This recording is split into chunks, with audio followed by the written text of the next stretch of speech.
The night was heavy with silence. Only the whisper of the wind could be heard outside the window. The moon hung low in the sky, like a half-forgotten dream. Tree branches swayed gently, and somewhere far away, a dog barked into the darkness, breaking the stillness for just a moment. And there I was, Emily, sitting on my bed, staring at a photograph of my mother. Funny how pictures never change, yet the world behind them does. Her smile was still there, frozen in time. But the warmth, the scent, the soft touch, all gone. It had only been 6 months since Mom passed away. 6 months that felt like an entire lifetime. The house was empty now, and so was I. Relatives came for the funeral, shed a few tears, offered their condolences, then went back to their lives. But for me, time stopped the day she took her last breath. That day, my Aunt Sarah, Mom's younger sister, sat beside me. She held my trembling hand and said softly, "Emily, you're not alone anymore. Come stay with me, sweetheart. You're my daughter now." There was kindness in her voice, but a shadow in her eyes, something deep, unspoken. Still, I went with her. I had nowhere else to go. Her house was small but cozy, in a quiet suburb outside Seattle. She lived with her husband, Uncle Mike, and 2 kids, both in middle school. In the beginning, everything felt warm. Aunt Sarah cared for me deeply. She enrolled me in a new school, redecorated a spare room just for me, and would say, "You're family now. You'll never have to feel left out again." I helped her with house chores, tutored the kids, and often sat with her at night, just talking about Mom. Sometimes we'd both end up crying, quietly, like 2 broken souls trying to hold each other together. But as time passed, I noticed something strange about Aunt Sarah. A quiet sadness lingered behind her smile. She would wake up startled in the middle of the night,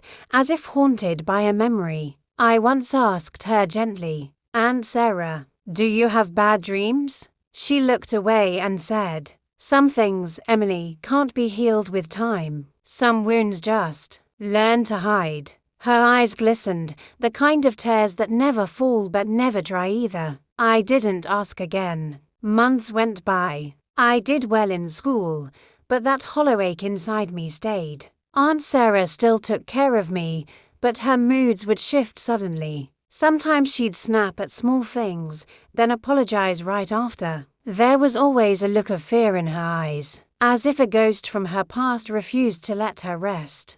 One afternoon, while cleaning the attic, I found an old leather journal tucked beneath a pile of blankets. The pages were yellowed, the cover torn. Curiosity got the better of me. I opened it. On the very first page, in faded ink, were the words, "This is the day I stopped speaking," because no one cared to listen. I froze. As I kept reading, my heart began to tremble. It was Aunt Sarah's handwriting. The journal told her story, a story of betrayal, silence, and survival.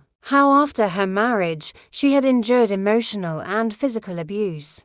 How she tried to speak, but no one believed her. How every time she cried for help, she was told to keep it together. Don't embarrass the family, forgive and move on. So she did the only thing she could. She went silent. I closed the journal, my hands shaking. For the first time, I saw her not as my aunt, but as a woman who had suffered deeply, and yet somehow still found the strength to love. That night, I found her sitting outside, staring at the stars. I sat beside her quietly and whispered, "You're so brave, Aunt Sarah." She looked at me, surprised. "What do you mean?" I took her hand and said, "You never gave up. You raised me when you were broken inside. You hid your pain so I could heal from mine. That's not weakness. That's strength." Tears rolled down her cheeks. She placed her trembling hand on my head and said, "Emily, promise me something.